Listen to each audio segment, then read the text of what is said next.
Hello, one and all, and welcome to a mischief episode of the Brewing Labs.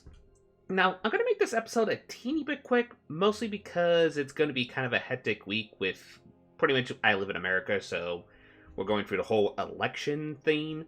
By the way, if you live in America, please vote if you can, just for the record. Anyway, I decided to, once you've done that, to actually just provide a little bit of a distraction of some fun Jeskai shenanigans. Mostly I'm brewing around the Anointed, specifically the Anointed Procession Mythos of Aluna combo. Running 2 specifically, while most people like to run a playset of this combo I actually discovered from Amazonian. It's actually a pretty cool combo, because what the combo does is, thanks to Mythos of Aluna, you actually create a bunch of copies of Anointed Procession, which then if you have any token generators, you are going to produce a lot of tokens. And as you can check by the name of the deck, the tokens we're specifically wanting to make a lot of is devils. Also fairies. Anyway, let's actually talk about the deck. So, on a 1-drop, it's actually Footline Fiend. It's a 1-drop, just a devil, 1/1. When it dies, it deals 1 damage to any target. Mostly this is in here to help us with our Zergoth triggers, essentially to have an early creature on the battlefield that can trigger off with Zergoth. We also throw in 2 Perforos' Intervention. Great unconditional removal, but also it can actually be used as a finisher late game, especially if we have multiple annoying processions on the battlefield. Just doing a mana sink and making a really big trample creature, which then thanks to annoyed procession is going to make a lot of trample creatures. A very nice finisher. We also throwing a few into the Royals. We have methods to actually make our opponent discard their cards, thanks to Zergoth specifically. So being able to bounce a specifically annoying permanent to their hand and hope that the luck of the wheel that they discard the card, very nice. We also the kicker cost being able to draw a card is very nice as well. We're also throwing 2 Fire Prophecies in, just a nice early game removal, plus also help us to draw. Thrill of Possibilities just in here, just instant draw spells to help us trigger Improbable Alliance, which is where we're getting all of our fairies specifically. So essentially what happens here is whenever we draw a second card, we create a fairy, which mostly they're here for either for aggressiveness or mostly to help chump block flyers in the air. So, very nifty card for the deck. Then we have, actually I'm going to put this in the 5-drop because I think of this more of a 5-drop, but mostly in our 3-drop slots we have Spiteful Prankster, just another devil that can trigger with Zergoth, plus also since our creatures are most likely going to die, being able to deal the 1 damage to target player or planeswalker, very nice. And also since it can attack with First Strike, very nice as well. We also throw 2 Tibble Rackage Instigator. Honestly, I kind of contemplate putting 3 in the deck because this is a really, really good card for the deck, mostly because of its synergy with Annoyed Procession, and also it's kind of a good meta card, since about every I would say 4 matches you play in Historic. By the way, if I haven't mentioned, this is a historic brew. I'll indicate it in the title card, so this is a brew that's playable in historic, for the record. But yeah, it helps us pretty much negate the Soul Sister, Orzhov, or pretty much Soul Sister mono-white life gain shenanigans. And then the main title card of the deck, Zurzov Chaos Rider. It has a lot of text, but basically the premise is, whenever your opponent draws their first card that is not their turn, you get to create a 1/1 red devil creature token, which then hopefully multiplies for Anointed Possession, but it also has an ability that whenever 1 or more devils you control attack 1 or more players, you and those players each draw a card and discard a card at random. So the indication here is we attack with our early game devil generators to hopefully then draw a card, and then, like a fate, discard a card that hopefully is not too bad, so to speak, and then hopefully our opponent discards a card that is hopefully bad for them. We also throw in Shanra Acolyte of Flame in here, mostly as a token generator, but also her -2 is perfect for the deck, especially since we're going to discard some early game spells. Being able to recast those spells again, perfect. We're also Annoyed Procession. Since we're making a lot of tokens, we're going to make a lot of tokens with this. Like, if you can get, 3 to 4 Annoyed Processions on the battlefield, it gets silly with this deck. We also throw 2 Inscription of Insight, mostly just same thing applies here. If we need to use it as a bounce spell, we can. If we needed to use draw cards, we can. And if we need to make a token, we can. But if we can kick it late game, it's pretty absurd. Mythos of Luna, mostly to copy Annoying Possession, but don't be afraid to copy a permanent that might benefit you in the long run. Just saying, in personal experience with the deck. We also throw in 2 Hail White in the deck. Since we are generating a lot of tokens, being able to just cast a Hail Rider down and then being able to, when we attack with all of our tokens, ping the opponent, this can sometimes be used as a finisher in the deck, so keep that in mind. Also, I guess the 5 drops are Sage and Jace's, so let's talk about the Jace's first. Jace Mirror Mage, mostly just a nice scry/draw engine, plus if we have multiple annoying possessions out, it kinda is hilarious with how many mini Jaces you can make if this is kicked. We thrown in Jace Unravel the Secret, mostly as a pet card in the deck, if I'm being honest, just because it has a nice bounce ability, being able to scry and draw is nice, and if we can get to the ultimate, I highly doubt we get to the ultimate, it does help our game playing go a little bit smoother, being able to counter the first spell every opponent casts, which is very, very nice. We didn't throw Sage of the Falls in here, since a lot of our tokens are non-human tokens. I think we don't even have any human tokens generated in the deck. This can actually help us a lot to help us draw and discard for our deck, which is nice. And the last card, which, presuming if the early game plan doesn't work, we do have a late game plan C, or plan D if you want to call it like that, where we have the Sage of the Falls Locust God combo, where basically the premise of the deck is essentially, for a finisher, you can play the Locust God while Sage is on the battlefield, then you draw a card, triggers the Locust God, which then creates an insect token, which then triggers Sage of the Falls, vice versa, make a ton of tokens, and then since those tokens have haste, you can swing in for a lethal. Now, that is the deck. For our land base, we have about 3 basics. We have pretty much 1 island, 1 plains, and 1 mountain. We have 4 Hallowed Fountains, 4 Steam Vents, 4 Sulphur Falls, 4 Sacred Foundries, 2 Ragruin Triomes, I think that's how you pronounce that, forgive me if I mispronounce that, and 2 Fabled Passages. That is the deck. Let us give it a shot on ladder and see the shenanigans that this deck can provide. Shall we? Okay, our next opponent is Planesrunner. Okay, let's see what shenanigans Planesrunner is running tonight. Hey! Yeah, I think we can keep this because we can use the frill possibilities to draw into more metaphorical gas, so...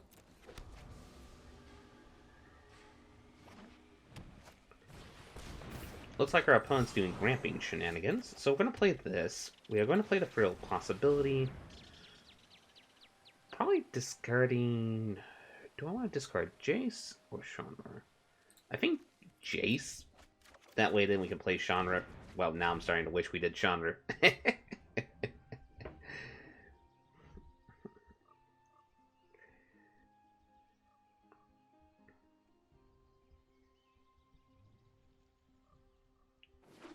So our opponent can do a 5-mana play here. Or 4-mana play, brain fart. What?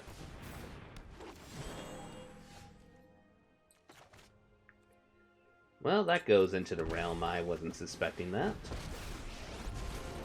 But lucky enough we can use Chandra here as kind of a distraction. Maybe our opponent will go try to keep Chandra in check, so while we can try to build up our board presence for the Locust God. In theory. Our opponent could also be like an elf ball deck and they're trying to make a giant crater host behemoth, potentially.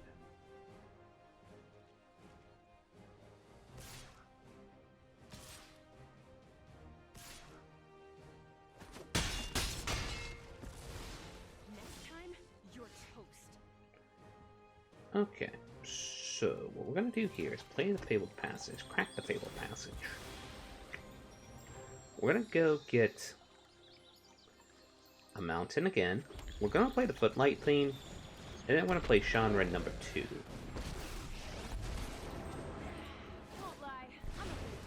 Attack in. The best part is with this one, our opponent has to be a little bit cautious when attacking in, because we could block one of them and then hopefully kill either the Bloodlust Insider or vice versa.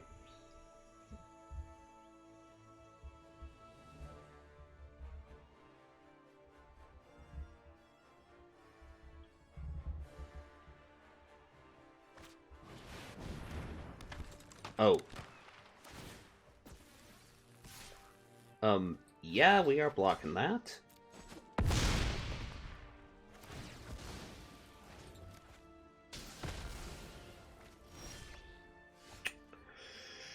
Yeah, I think that goes onto the realm of we need to deal with that. So we're going to Perforos' intervention that, because that's scary. I'm going to play this tapped. Go get 'em, buddies. And then we should have the Locust God on next turn. It would be kind of fun if we draw the alternate win condition too with that. Next turn we can play the Locust God, and then we can hold up real possibilities, create some insect tokens and such.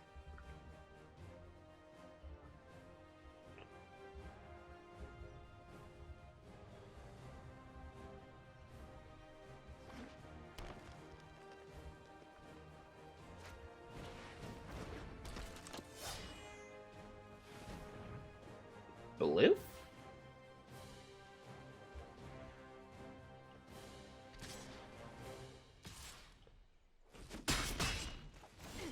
Hey, go easy. I'm training here. Yeah, I think we still play the Locust God here.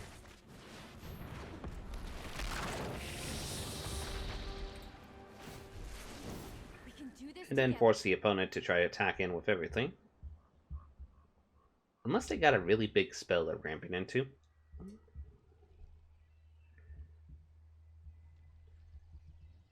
Then the best part is we could actually play Annoying Procession, play for a possibility, draw 2 cards, and then make 4 insect tokens. That's actually pretty cool. Oh, that's a Champion of Ronus.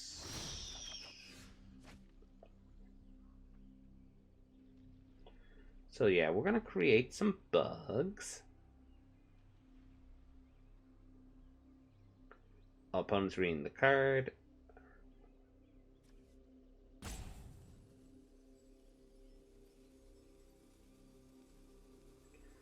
Or they have sets, potentially.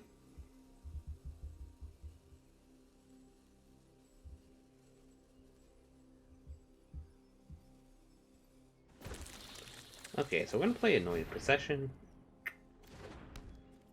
We are going to fill possibilities, discarding this.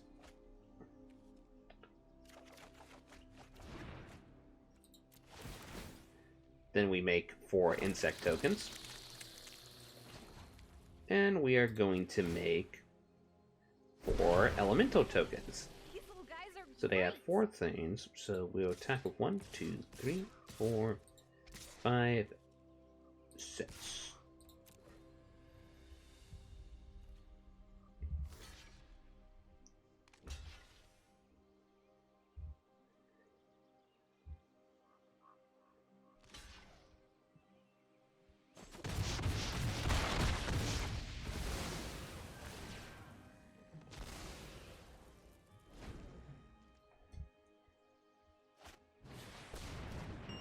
Rona's Monument is nice, and the opponent was like, that was not the best top deck for our opponent.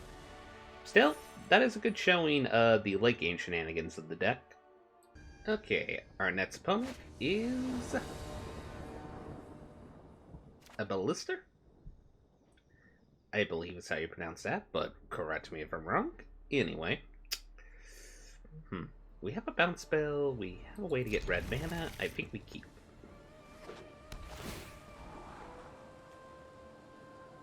Our opponent's potentially doing ramp, so this could be a little problematic. I'm going to play our Failed Passage and go get a red source of mana.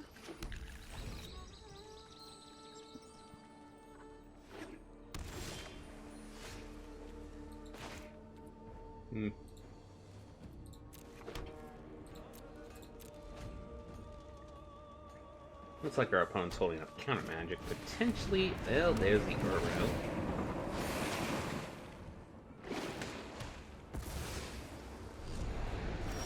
Well, that is good, because then that allows us to actually play Tibble here.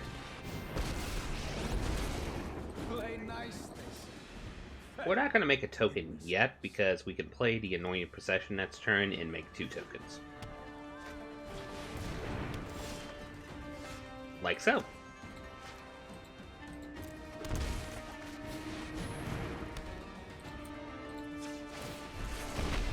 I adore honors.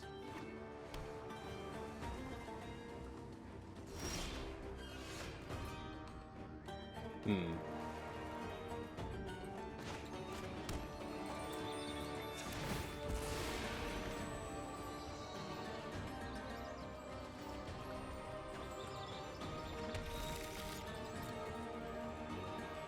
Okay, what I'm gonna do here is attack him.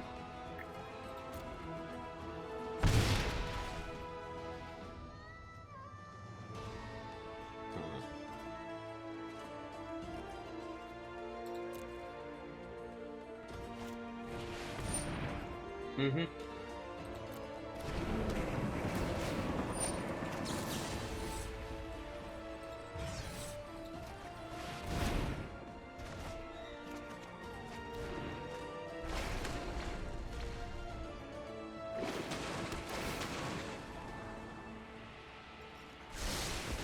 Okay, our opponent's definitely doing the ramp shenanigans.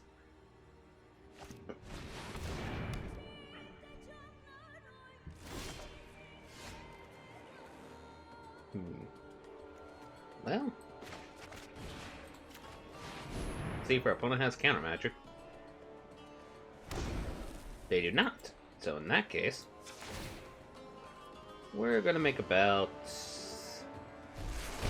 8 Tibble tokens.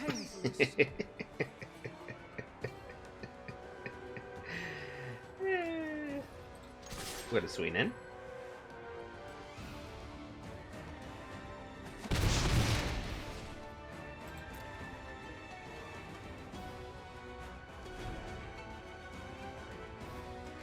Oh, the music's pretty dramatic here.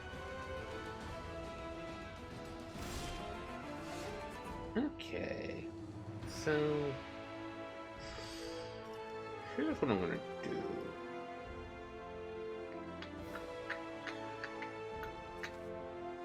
We're going to play this first. Try to fish out counter magic from the opponent. There we go. They don't untap yet, so... we can bounce this again.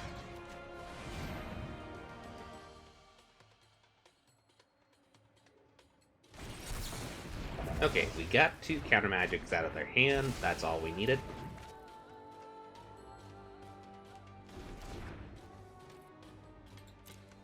Honestly, I would be kind of surprised that they survived.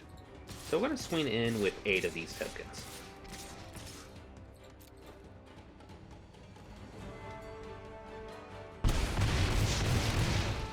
Very nice. Sorry, I'm going to turn the volume down a little bit because it's a little bit... oh boy, really? Please not Nugan, please not Nugan. Oh, a root! Okay. So a fog. Well, still, GG. Because this prevents combat. Oh, they had the rewind. Good. Good. Yeah.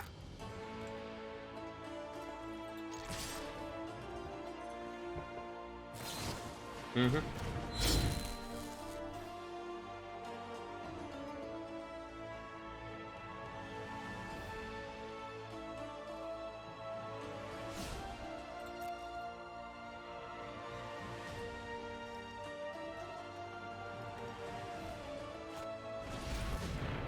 Mm-hmm.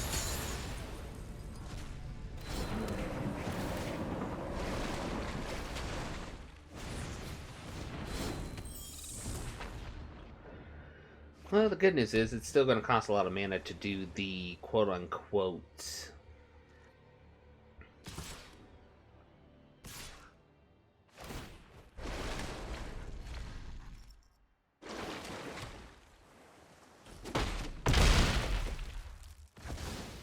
Ugh, I feel like death.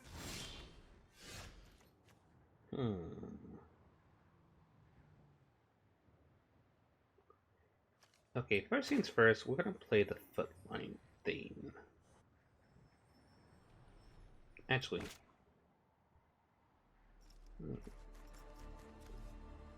yeah, we're going to do this, make the opponent think we need to draw some cards.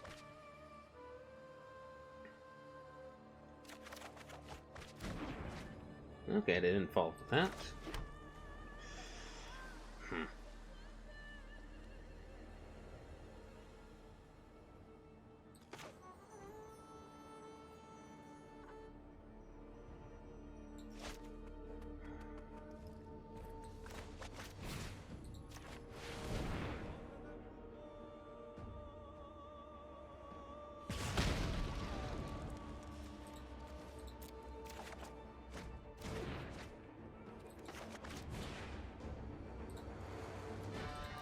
Well, do they have the counter magic?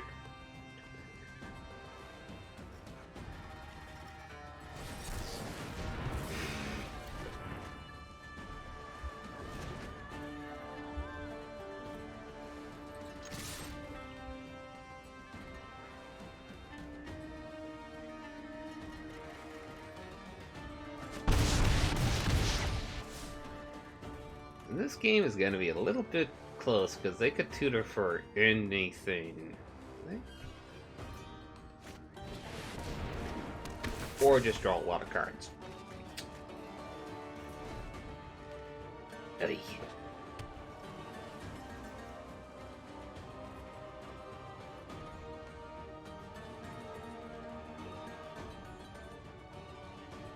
The question is, did they draw their answer?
Yes! Whew, okay, that was close. The fact that we bounced the flash made them not able to cast the wish granted and hopefully get an answer to our board state, so whew, that was a close one. And that is Jeskai Devils in action. Now, I know there's a lot of mythics in this deck, and if you need to replace them with some other cards, there are definitely some options you can consider. Like, for example, one card I was very considerate for the deck is throwing in either Shocks, or if you have them already in your collection, Bone Crusher Giants, mostly just because it's nice to have a Stomp/Shock, especially against some of the more early game shenanigans. So that's a good budget option. Other than that, I would also recommend kind of like more potential Devil shenanigans. Like, you could definitely run in some early game stuff just so you can make sure you can get the Zurzov trigger off consistently. If you're not wanting to do more of a Planeswalker build, you could just really go more into the creature-oriented design stuff of the aspect of it. I definitely wanted to try to put Zinprod in the deck, but I kind of had trouble with that. Still, good card. I put Torch Fiend in the sideboard, though, so one thing we're going to go real quick is actually show off the sideboard if you are going to do best of 3. So my sideboard is technically 2 Thundering Rebuke, mostly just against like really big butt creatures, the 2 Torch Fiend, as I mentioned before, for against artifact shenanigans, 2 Mystical Disputes against kind of like counter magic, 2 Flame Sweeps to help against like early game aggro decks, 1 Commit the Memory, mostly against the middle deck shenanigans, 1 Blessed Sanctuary, mostly to help us against big like burn removal spells. Plus, it's kind of cute to have a card in here that makes unicorn tokens. It's just fun. It's kind of a fun card in the deck, even though we don't have that many creatures in the deck other than our mid game and some of our late game, but it's a cute card. We also put in 1 Immolating Gyre, mostly because we do have a lot of instant sorcery spells, either that token generators or such, so being able to use this to do a one-sided board wipe is nice. We also put in 1 additional Locust God, just in case if we go against a control matchup, and 3 Fossil's Intervention for the same thing if we go against a control matchup.